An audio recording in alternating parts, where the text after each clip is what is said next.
All right, good Sunday afternoon. Happy Hobby Palooza 2023. This is the Sports Card Nation edition. We're glad to be back. I want to thank, first off, Bench Clear Media, Mike Moynihan, Tyler Wilson for giving us the opportunity to have some fun, talk some hobby. In this particular episode, if you like vintage, I think you're going to like the next 50 minutes, 55 minutes. Sports Card Nation, where every Friday podcast with a guest. The gentlemen that are on today's panel are all alumni of that show and have appeared as guests on that show, and glad to have them on this panel.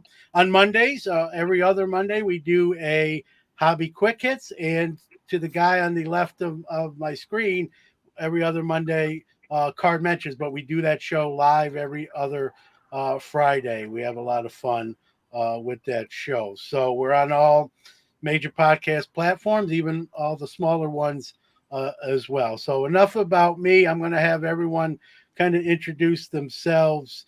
We'll start with Danny. Go ahead. Well, I'm Danny, but John gave that away.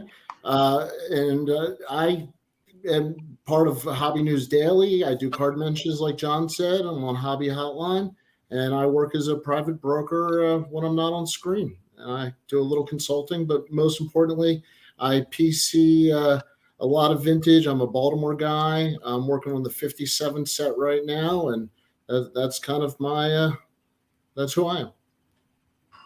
Mark, go ahead. Alrighty, I'm Mark Hoyle. I'm in the Boston area, mostly a Red Sox collector, but I do break out and I collect Speaker, Fox, Grove, any vintage stuff. The guy that had a tie to the Red Sox.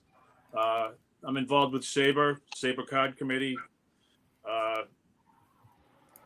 Just collect Boston mostly. Anything that will fit on a shelf, I will collect. Not huge memorabilia stuff, but anything small, bumper stickers, cans, pins, anything like that. That's what I collect.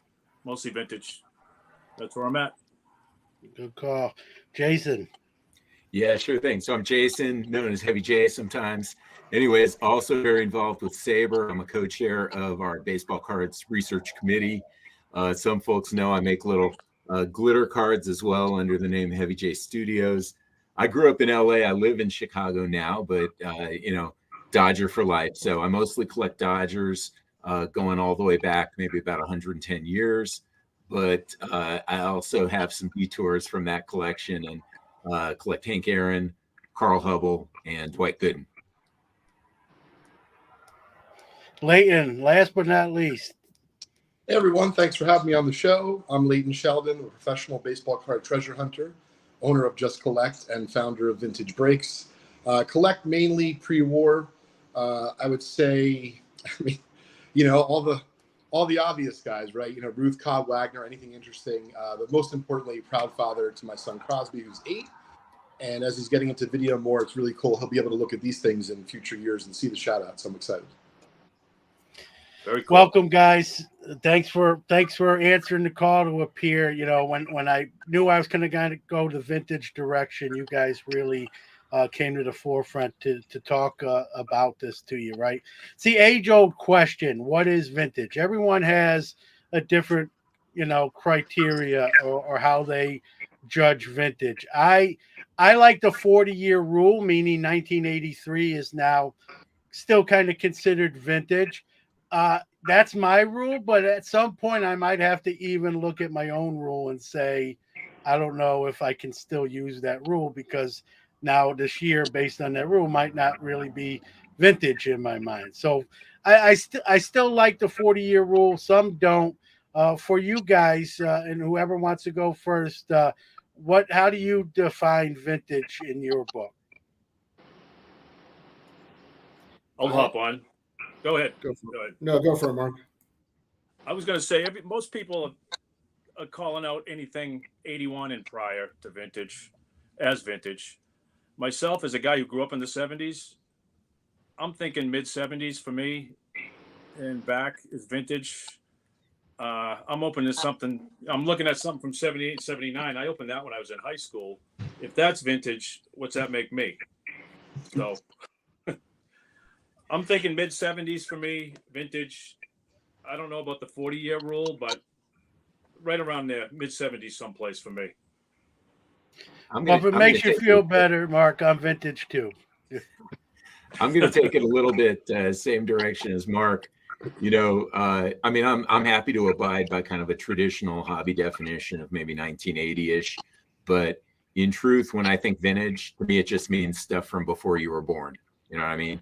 So it's like if my son collected, he was born in 2007, I could show him a 1998 card and he'd be like, man, that was from the 1900s. That's old, right? For me, I was born in 69. So, I do think of like mid 60s tops as vintage, anything older than that. But, packs I actually opened, automatically not vintage. I like that rule. I like what Mark started saying with the 81, just on the historical difference of the change of tops to Donruss and Fleer. I think that's kind of a natural break of the print runs, overall, and what you could buy and how much was in the market. So for me, that's kind of a cutoff.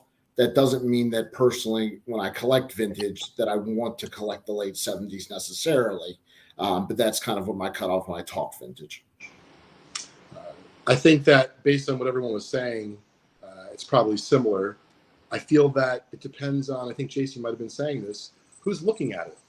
So if you have someone who's 93 versus someone who's 13 years old, vintage is going to mean a little bit something different to each of those folks. And so, I think if you're looking at it from, a professional standpoint, I think all these answers are great.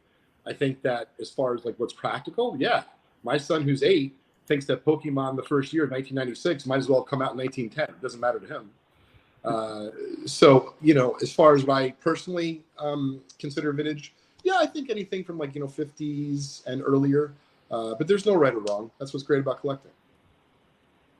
I think we'll sum up the topic, Leighton, by saying what vintage is in the eye of the beholder, right? We'll kind of put the question to bed, right? Everyone's as long as you're enjoying the hobby, the definition is neither here nor there. Let's get on to when we talk about vintage, right? There's overrated players, underrated players. Let's go around and and you could give more than one. Guys you think don't get enough hobby love for the players they were. I'll hold mine back, but I got a feeling some of you might mention a few of those guys. Whoever wants to chime in here, guys that are value wise are still just great buys for the career they had. I guess when you talk about underrated, can I take some low hanging fruit? Yeah, go ahead. I still think Willie Mays is underrated. Maybe that's changing in the last couple of years, but if we're talking about that level of player, to me, of all the all-time greats, he in baseball, I don't think he quite gets the respect. I like that one. I agree. I'm gonna jump in with some of the pitchers I watched pitching in the early 70s that don't get the love. Jim Palmer, Juan Marichal, Gaylord Perry, Tom Seaver even. I think those are 4. Frank Robinson, who overlaps 50s to the 70s, vastly underrated in the hobby as a whole, in my opinion. I'll throw a guy out there. I'm going to kind of give some hints, and then eventually you might get it. So here's a guy. He's got one of the highest career slugging averages of all time.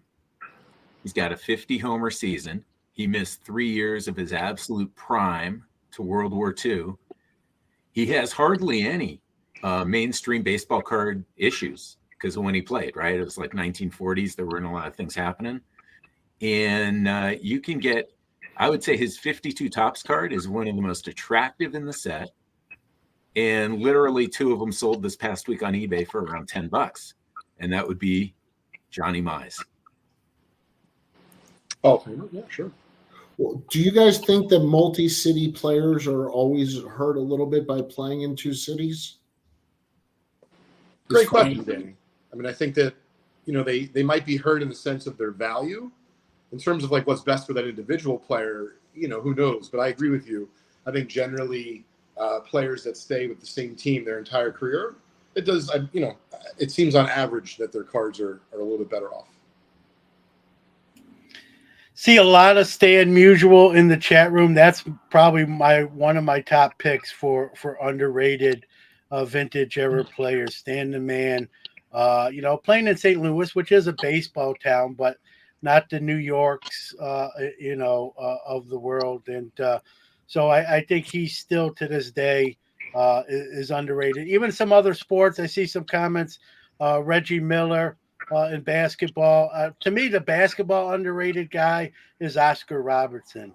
I don't think to this day we talk a lot about a guy who literally averaged a triple double.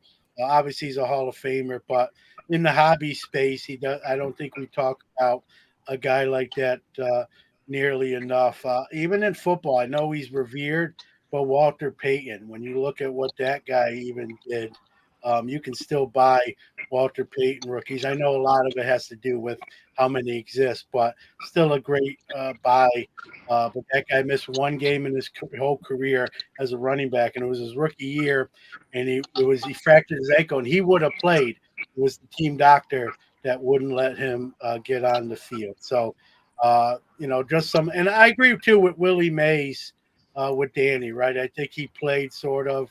Under the shadow or, with the Mantles and that kind of leads into the next question. The reverse of that is overrated players. But go ahead, one more. Sean, can I jump in? Throw one more in the back. Yeah, go ahead. Well, go ahead, Mark. Did you have one more? Well, I didn't know we were going to do basketball, but if you're going to throw Oscar in there, I'm going to throw Elgin Baylor in there. Go check out what he did and look at some videos of the way he played. Just throwing it out there. Yeah. John, I just wanted to mention, I know you wanted to talk about signatures for soldiers. So Hobby Palooza is charity of choice, much like the National is signature for soldiers. Tim Virgilio does a great job. Started about 5 or 6 years ago with a $500 goal. He's raised 6 figures. He's over $100,000. All proceeds, all funds go to injured and disabled veterans to help them with their needs, whether that's building a wheelchair ramp onto a house or things along those lines. And so Tim does it out of the kindness of his heart. It'll be set up at the National. Many athletes have gotten involved with the charity and have signed cleats and bats and cards and that sort of thing, with all proceeds raised going to that organization. So you see the email address there, goods and services via PayPal on the bottom of your screen. It's a tax write-off as well, and it goes to a great cause. Thanks, John. All right, so and you said this, Mark, pitchers too, right? It seems like baseball, legendary pitchers. I see Warren Spahn mentioned in the chat room, definitely underrated. Even Tom Seaver, Bob Gibson. Bob Gibson is another guy of a dominating. Yeah, they're just. Why do you? I guess maybe another question. Why do pitchers not get more love, especially of the vintage variety? They've already done everything, right? They've won their Cy Youngs. They've gained entrance in the Hall. Why are people seem to be reluctant to give them? I get it nowadays in the modern age. You don't want to maybe buy some modern day pitchers because of arm injuries, but these guys have been there, done that. What is it that people are still a little leery, or it seems like they don't get enough hobby love? Anyone here that wants to jump on this one? Can I give my crazy theory? They don't hit a home run. There's no play. There's no spectacular highlight. Whether you see them in person or Sports Center, you rarely see a well-pitched game on top 10 plays. And so I just think that you don't have those moments quite as often. For pitcher moments, you have Vince Scully maybe calling Koufax's perfect game for the end there, but there's so few pitcher moments that are captured. I just think they don't get, they don't have the home run and those types of plays. Yeah, it's not romantic. Great point, Danny. So you're saying chicks dig the long balls, the short way of saying. Is that right? Is that correct? I think you said that. Yeah. I get that. I just, these guys are they've done, like, the record speaks for themselves. I mean, I like it because I get to buy them probably cheaper, so I'm not complaining. But yeah, pitchers are boring. I don't know. I guess they are hobby wise. Monty Jason, Irvin, I see. Jason ahead, and I Jason. were at the Hall of Fame in March, and they had a great movie. It's about a 20-minute movie, and I would say 15 minutes of that movie are dedicated to guys' beautiful, home runs at one game, base hits at one World Series. Very few of a pitcher on in that. It was a great movie. So take it for what it's worth. Yeah. John, I would just add, I mean, I don't know that this drives a lot of the lack of hobby love, but when you think about a pitcher who comes up and he's awesome, right? Like I'm hoping if there is game 3, I'm hoping there isn't, but if there's game 3, Paul Skeens, LSU, right? Is he going to win 511 games? No chance. Is he going to strike out 5,700? No chance. Is he going to make the top 10 lowest ERAs of all time when there's dead ball dudes at like 1.8 and 2.0 and 2.1? No chance, right? And so to a certain extent, I think the kind of the different eras, the 4-man rotations, the 3-man rotations, dead ball, they've just rendered like all the interesting pitchers' records completely unassailable. And so you can't even kid yourself that, hey, here's this guy that might break some all-time record of interest, right? I mean, you wouldn't even expect to throw 8 no-hitters because at this point you wouldn't even expect a stud pitcher to throw 8 complete games. Good point. I like this. Yeah, point. they changed their mound height because of Bob Gibson. That's true. I mean, there's been Hall of Fame batters that said if they were scared to bat against anyone, his name came up quite a bit. So Sandy Koufax as well, and others too. All right, guys, we kind of did the underrated. How about overrated guys? Not to take nothing away from them. They're obviously going to be Hall of Famers, but they're just, when you compare them to some of the underrated guys, they're sort of the mirror image the other way. They're bringing some, maybe more than, in your opinion, maybe more than they should based on how they rack up in comparison to their compatriots of the time they played. Can I take the unpopular opinion of Derek Jeter? Yeah, I don't disagree. He's not vintage, but I live in Baltimore, and so him and Jeffrey Mayer, I'll vote, make that a combo vote.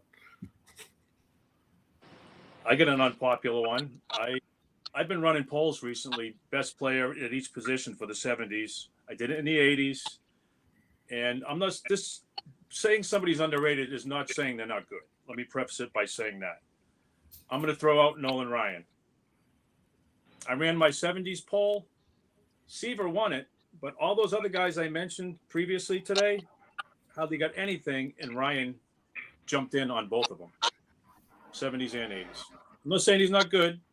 A ton of no-hitters is great, but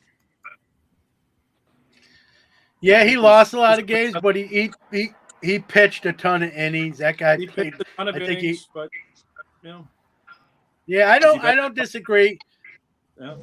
I see a couple Manals guys that would be, and I'm a New York City kid. I'm a Brooklyn, New York kid, and Manal, like you said, we're not saying they're not good. I just think he just gets a lot of extra love. Manals that guy to me. So Manals my kind of heads that sort of list. On the baseball side, again, would I, do I have Mantle cards? Do I love getting more when I get them? Sure, but they bring a lot of money, and sometimes maybe more than they should occasionally. Who, Leighton, Jason, who comes to mind for you guys? Well, I grew up, and so I am an avid Jets fan. So I've never seen Joe Namath play, and I'm very grateful that he brought the one championship to the Jets they have. But I have heard, from my father included, that as much as Broadway Joe did bring the Jets a Super Bowl title, he really is fairly overrated versus like the great quarterbacks of his era. And I don't know if that's true, but I think it's an interesting topic to bring up for those who did see him play. Doesn't he have more interceptions than TD passes? Yeah, I Pretty think close. Terry Bradshaw's on that list also. I think every Jets quarterback's on that list. Listen, I think a lot of the quarterbacks from that era, it's a great point by Leighton. If you look at the statistics, they're almost at like 500 with TDs to interceptions. Terry Bradshaw is right there, as Danny just said. Again, it wasn't a passing league in the way it is today. So in their defense a little bit, but if you looked at some of the numbers compared to today's quarterbacks, it's underwhelming for sure. And Joe Namath was probably known just as much for the off the field, the commercials. He had his own talk show for a year where he had celebrities come on posing in pantyhose during the commercial, made a lot of noise and that sort of thing. So yeah, Namath in football is probably a good one as well. And like Mike Miller says, Nolan is a 500 pitcher. I think the no hitters and the endurance, right? He would pitch into extra innings of games and not come out. Now we know in today's game, 5 innings, and you're if you go more than 5 innings, you're kind of the unicorn rather than the norm now in workload. So Jason, you love numbers. Like who in your mind gets too much credit for their body of work, I guess? Well, I'm going to pick up on what a number of people in the chat were going with. I mean, for me, the poster boy for overpriced cardboard is Mantle. But I want to give a little bit of historical perspective. I think things are actually correcting a little.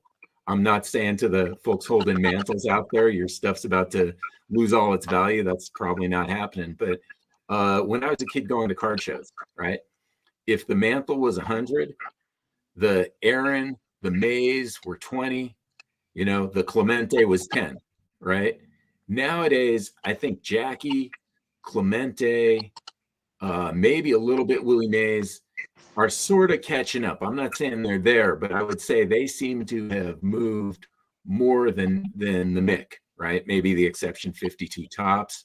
I will say, as far as Mantle, underrated cardboard 51 Bowman rookie, right? But to me, the 52 tops Mantle, I mean, just the ridiculous prices. It's treated like a rookie for whatever reason. I don't think it's a very attractive card.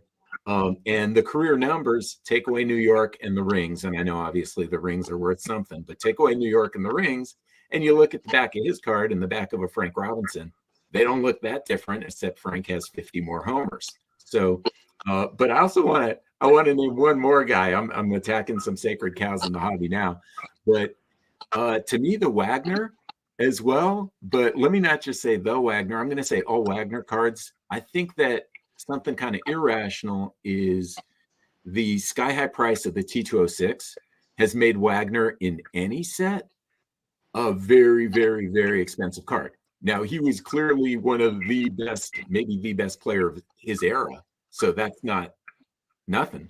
But I'll just say it seems like any Wagner is priced as if, there's only 40 of them in the world. And so, I'm staying away at the moment. Well, let me turn to the guy who probably runs into more Wagners than the rest of us combined, right? And that's Leighton. Your kind of thoughts on maybe what Jason just said, that maybe an iconic card kind of inflates others, of that ilk. It's interesting that you brought it up, Jason and John. At the moment, and I do have a few Honus Wagner cards. I do not have a T206. I wish I did. So the market for Honus Wagner cards, other than the T206, John is actually doing what you just said, but it hadn't been doing that over the last several years. I really feel over the last 6 months to a year that the M116, some of his E cards, Wagner cards have really heated up. But if you look on eBay, there's really not that many available. So if you look at, for example, like Ty Cobb has a lot more cards available for sale.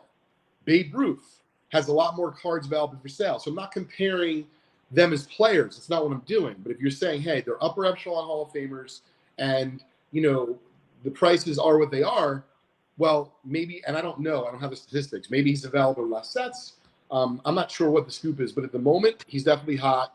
And if we're talking vintage, one of the things that I would advise, and I think would be fun if we could all talk about this at some point to kind of give our own little tip for the National, because it's about 30 days away. But one of the things I advise, and I'm curious what the gang here thinks and the people in the chat, as far as vintage goes, is do not chase. In a lot of cases, these players have been deceased for a while. So if the Honus Wagner market is hot, like, don't get up in the morning and covet having to own a Honus Wagner card. There's literally hundreds, if not thousands, of other players you could own, and just do yourself a favor. Wait till it settles. And you know what's the worst that's going to happen is that the market kind of settles and it'll cost you just a bit more than it did before. But it's very unlikely that you won't be able to obtain one. And I don't like to chase. And I tell friends, clients, family, whoever's interested in buying vintage cards, like, if something's hot, just try not to buy it. That's it. It's very simple advice. Just wait till it settles and then take a look at it again. Yeah, and by the way, Leighton, there's 32 days to the National, but who's counting? Not me. Not you. Yeah, but it's a great point, Leighton, right? Don't reach, right? It's like reaching for a draft pick, right? There's other players on the board that are a better value. Wait till it sort of falls. It makes sense or falls more into place. That's speaking of the National, that's actually one of the questions I had for today is, we've seen the market sort of calm down in some cases, mostly across the board. There's some exceptions, obviously, to that rule where no matter what's going on in the economy, there seem to be, bulletproof of that. And kind of what you just said, Leighton, how, you set up at the National every year, just kind of, where the market is as you head into the National on the vintage side of the hobby. Well, I mean, I think the market's really strong, but it's a little bit more settled than it was 12 months ago around the National. And I think that's a good thing. I mean, listen, everyone wants their cards to be worth like the next record-setting price. You want to look at your Clemente rookie, you want to look at your Mantle, whatever it is, and say, oh my goodness, the last one just sold for 25% more than the previous one. But I actually prefer it when it's a little bit more calm and steady. I think that it's a little bit easier to buy, to sell, to trade. So I think, from that perspective, going into National, it's a little bit better. Other people would say, they'd rather have a super hot market. I prefer one to be a little more calm. Jason, the Nationals in your backyard this year, like, what's your plan? Do you go in there with like cards on a list to like, this is what I'm trying to lead when this show's over? I hope I own these. What's your kind of modus operandi when it comes to acquiring cards at a National? Yeah, I mean, you said it. I do bring a list. I'm also the kind of guy that, like, when I walk home with maybe 0 things that were on my list and 20 things that weren't. But yeah, the last time I was in Chicago, I went in. I was trying to complete my Dodger team sets for 51 Bowman and 34 to 36 Diamond Stars. I think I got all but one that I needed. This year, I'm trying to finish up 39 and 40 play ball for Dodgers. And a little bit now looking at those tobacco era blankets for the Dodgers, but that's probably more a long shot. So yeah, I mean, those are the lists I go in with, but honestly, if I see a cool card and it seems like a good price, it's hard to say no. Yeah, you described when I go grocery shopping, the 20 things that are not on my list. I'm a little more disciplined on the card side, but I hear you. I bring some stuff home that probably wasn't on the list. Mark, you're not, unfortunately, we're not going to see you at the National. That doesn't mean you don't have cards or you don't buy cards. I know you're predominantly a Red Sox guy, but like you said, you'll veer off sometimes. What kind of where's your mindset now when it comes? Is there a card that you're really trying to target? I don't want to like. I need there's a couple of cards. Speaker, a Young, I'm looking for. Trying to fill out the Ramley set, which is, I don't know why, but there's like 18 Red Sox cards in that set, which is more than double any other team. I still need the 34 premium Williams. And because of Jason, the 34 to 36 Diamond Stars set, there's actually 2 lefty Groves because there's 2 backs. So I still need another one of those now. So those are what's on my list now. The show. I need one T207 to complete. Again, they have 18 Red Sox in that set, more than any other team. So a few cards like that. That's what I'm looking for. I'll just chip away. No rush. They did that just for you. They knew years later you'd be coming along, and they the set one you- T207. they set you It's the guy's last name is Bushelman, and it's a short print. And anytime one comes up, I'm not the only guy looking for it because like 30 guys are bidding on it at once. So I'll get one sooner or later. Danny, any thoughts on you? Listen, you're like you said, you broker, you can sign. Your thoughts on the current vintage market? Well, I think it's a good time for a lot of stuff, but am I allowed to go shopping at the National also? Yeah, just don't tell me what you're looking for. I'll probably buy it out from under you like last year. Yeah, this is a good time to point out, if you see a card at the National that you want to buy it. Don't wait and come back later. It might not be there. I found a card last year that I was determined to buy. I left for lunch, and at lunch, John pulls out this card, and it was the card I was going to buy. And it's the exact card. I knew what table it was from, what dealer, and he pulled it out at lunch on me. And so my lesson is, if you're going to the National and you see something you want, just buy it. Don't worry about it. Just if you find something that you love and it's in your budget and that, just buy it. And so that would be my advice on vintage in general. It's not about what it's worth tomorrow. It's a long term. It's about understanding the history of the cards and the player. So I would say there's never a bad time to buy vintage, for the right cards. I agree with Leighton's, theory. You don't want to buy anything that's got a lot of hype and is too hot. But other than that, there's never a wrong time to buy what you love. Going back to Leighton, we had that crescendo, Leighton, you're well aware of it, where cards were making financial news, seemed like every other day.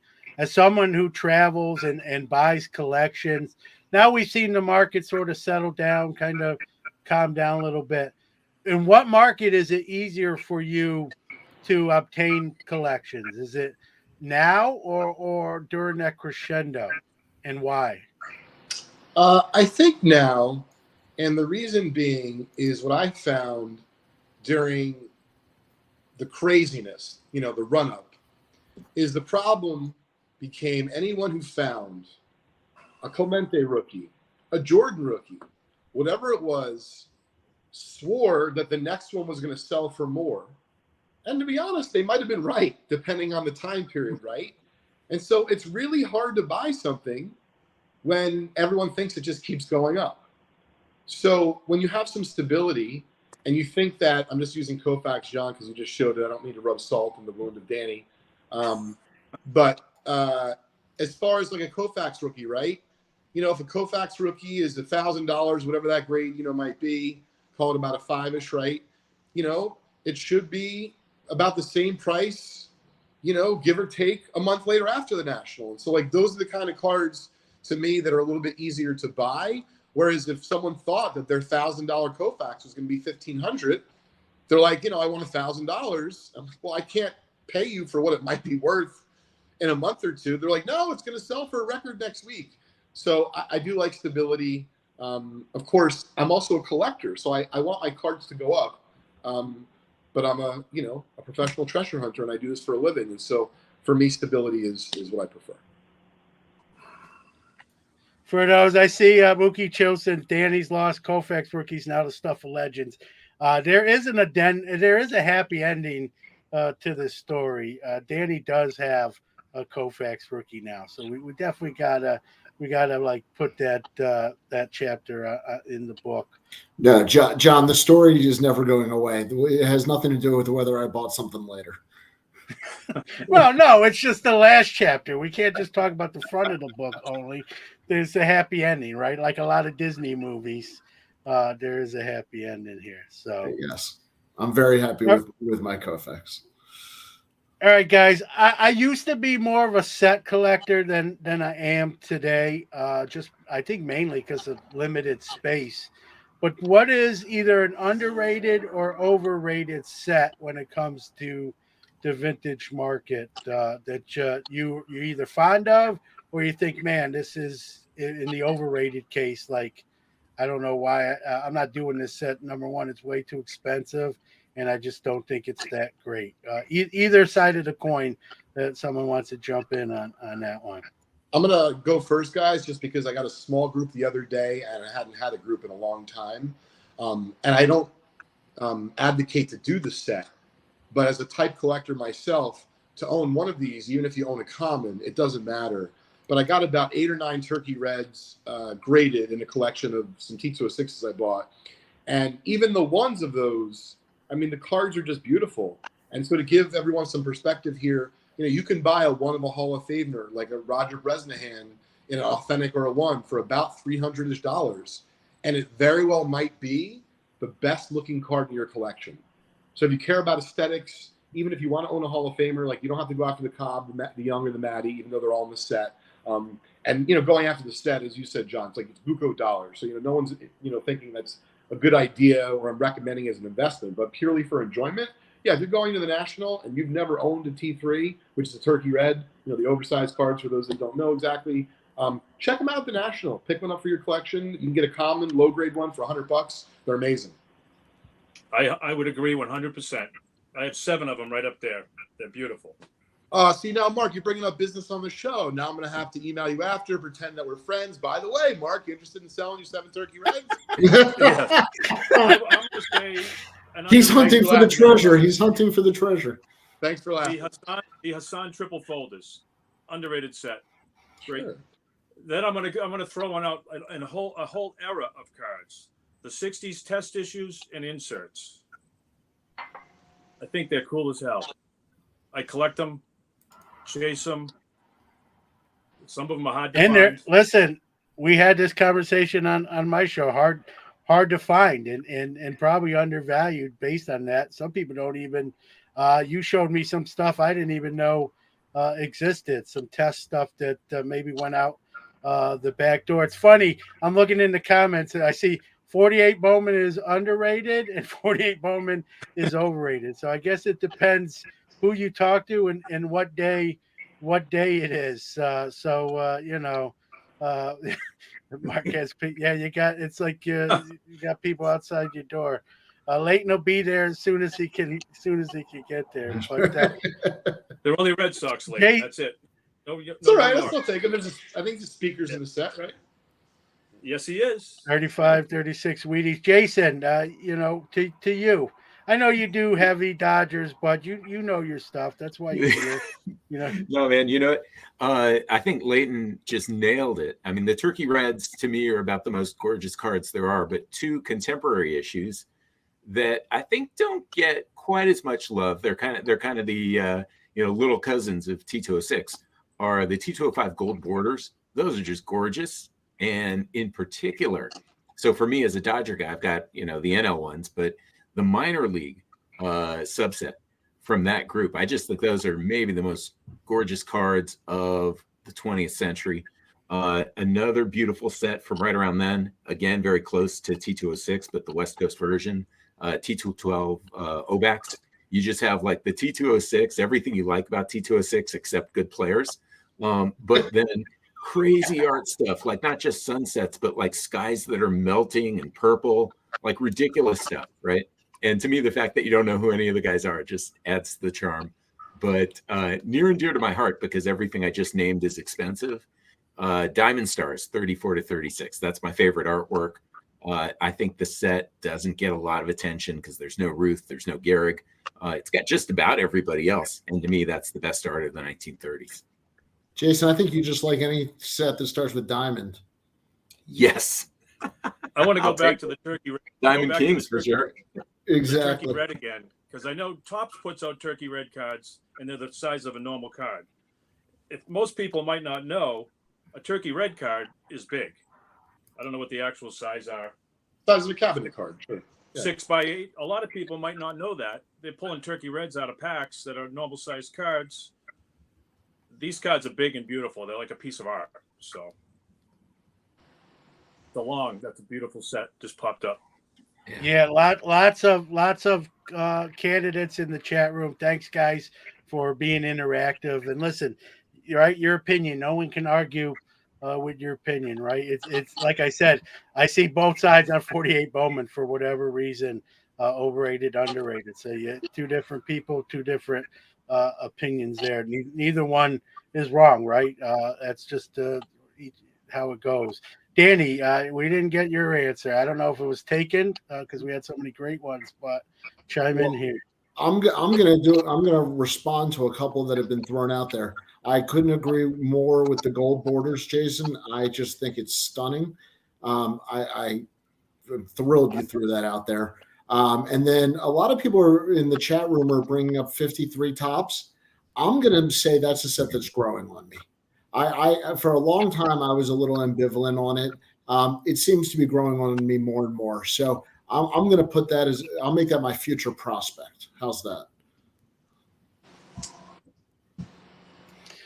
Good. I love the 53 Topps. I think just the design, it's iconic. It has the star power that's sometimes important.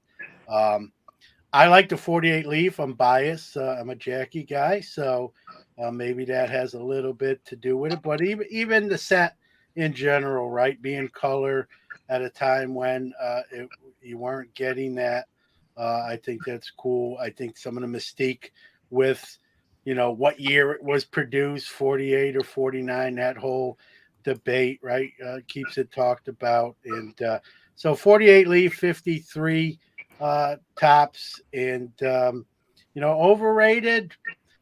I don't know. I know people love the wood borders. I'm 61, 62 Topps. Those couple years, not my favorite. Doesn't mean they're still great cards, but not my favorite sets. And so there's my 2 cents for the 2 cents it's worth. All right, guys, we're kind of coming down the home stretch, right? So another question we get asked, and I see Dylan's in the chat. Me and Dylan did a whole episode about how to store cards, especially vintage, right? Obviously, you look behind Mark, you see a lot on display. Jason as well. I got some behind me. Obviously, out where people can see them is the best answer. But obviously, you can't put everything you own on display. So, we got everyone in this room is a vintage of the vintage variety. For the cards you don't have out, how do you like to store them? Binders, shoe boxes, monster boxes, that sort of thing.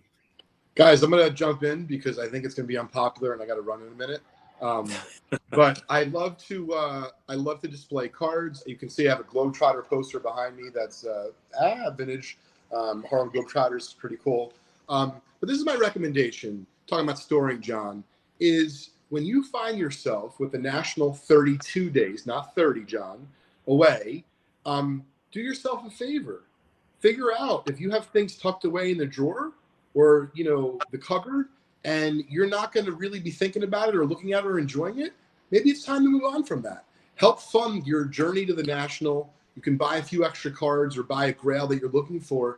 And I don't know, maybe it's just with the way that my personal life has progressed along with my professional life. But I already have too many cards, and I'm not complaining. But when it comes to my personal collection, that's why I'm not a set guy anymore. Not just space, John, but also like what's practical, right? So it's more practical to have a nice little, call it a graded box worth or a Zion case worth of, top 20, 30, or 50 cards. And then if maybe a card or two doesn't make the cut, maybe I'm willing to trade that or off it towards a bigger or more interesting purchase for my collection. And that's my take on storage. No, it's good. And listen, you're right? You don't have something out. Maybe you just don't feel that certain way, or maybe you once did, and maybe feelings have have changed, and it's a good way to maybe fund something that will make the desktop or the display behind it. It's a great point. I don't know if you were saying it because you were hoping some people sold some of that stuff to you late, but I like the way you work. There's nothing wrong with that. John, You it's know. not self-serving. Although, to be honest, I am open 7 days. No, I'm just kidding. Look- No, listen, I'm being sincere, and I think it's really funny. Of course, the point. But listen, do yourselves a favor, right? Like the Nationals upcoming, and I know. Listen, I just don't want to run out of time, and I think maybe each of us should mention a tip as well. But like, bring that card or bring those few cards that are tucked away. You don't have to sell them.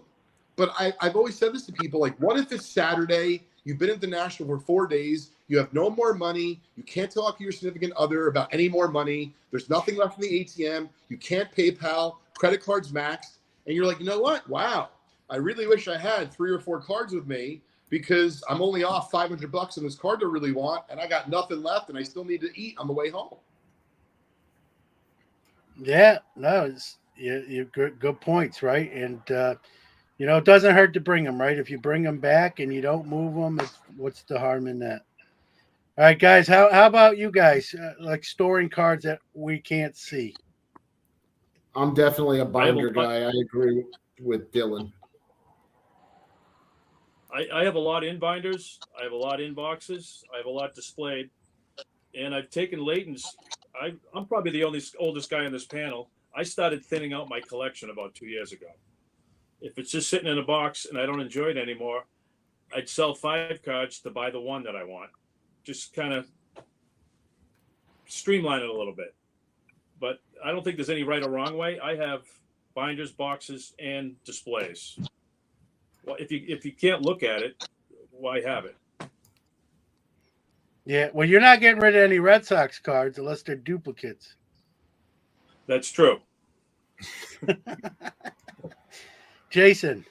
You know what? I'm just gonna pretty much agree with my comrades here. So for me, I like to just put my best stuff out on the walls and on shelves, right? Full display. I've got some binders, and for the most part, picking up on what Leighton said, right? I mean, I've still got a lot more cards, but they're just in boxes, right? I never really look at them unless there's something I need to try to find. So, it's hard to get rid of a card. You pull it out and you're like, oh man, no, I don't want to sell this. But the truth is, you go somewhere like the National, you're going to see something you want more, right? And if there's something that's going to make my wall, I'd rather have that than something that's going to sit in a box. So I can't say I act on that often, but I think the National is the one place where it really makes sense. Yeah, it's tough, right? You can only have so much stuff out, and then you get something. It's almost like a top 10 or whatever, depending on how many cards you want to put out. You put that out, and something has to get put away. Sometimes it's a harder decision than you think it is. And even around my desk, sometimes I run out of writing space just because there's too many cards. And I'm not talking just in piles. I'm talking about on like easels and stands, right? And that's the fun. That's the fun of it. And there's no wrong way to display your cards necessarily, but you want to protect them as well. So how you deem necessary. Dylan, we'll tell you all about that. That guy's got protecting your cards down to a science, and from shade in your windows and humidity and all that, museum grade glass, that sort of thing. So we're kind of up against it. Well, we got 40 seconds. Guys, first off, thank you for joining me today. I had a blast. Thank you, everybody in the chat room. Very active comments. I tried to, play off them as much as possible. Just before we go, again, Signatures for Soldiers, the charity of choice for Bench Clear Media and Hobby Palooza, tax deductible, and goes to a good place. And again, guys, thank you. Thank you. Thanks for having us, John. Thanks, John. Take care, everybody. See you, everybody.